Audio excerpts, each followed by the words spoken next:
Hello everyone, welcome back to the channel. Today I am making something quick, spicy and seriously delicious, Mangalorean chicken ghee roast. But here's the twist, I am using SS Masala's ready-made ghee roast mix. So if you're short on time but still want amazing flavor, this one's for you. I've got about 250 grams of clean chicken here. You can use boneless or with bone, totally your choice.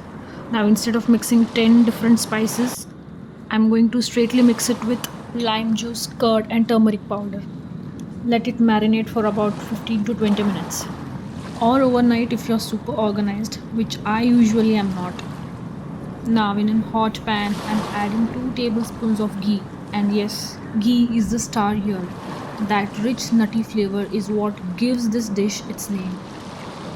Now add paste of 1 onion, 1 spoon of ginger garlic paste, and saute it thoroughly until the pungent smell vanishes.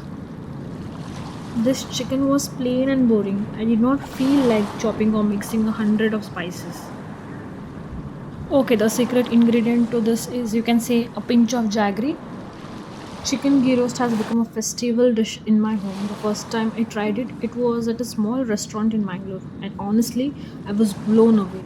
Every bite was packed with ghee, spice, and that smoky roasted flavor.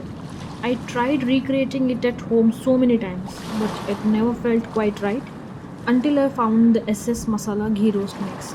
I gave it a try, and even on the first attempt, everyone at the home asked, "Did you really make this?" Since then, this has been my go to for a quick and authentic flavor. No grinding, no guessing, just real Mangalorean taste in minutes. Okay, now add the marinated chicken and cook on medium high heat. Don't rush this. Give it time to brown nicely. The smell at this point, unreal. Add SS ghee roast masala. After adding this, please avoid adding salt or any other spices or garam masala. Cook the chicken for about 10 to 12 minutes, turning occasionally. If you want a thicker gravy, just let it cook down until it clings to the meat. If you like it saucy, then add a splash of water or a spoon of curd.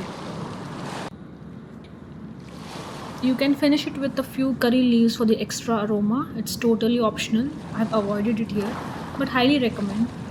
And maybe just a tiny bit more ghee, because why not? Look at that spicy, glossy, rich chicken ghee roast, ready in under 15 minutes. And thanks to SS Masala. And if you want me to try the ghee roast masala from the scratch, please leave it in the comment. I'll try to do it in the next video. Thank you.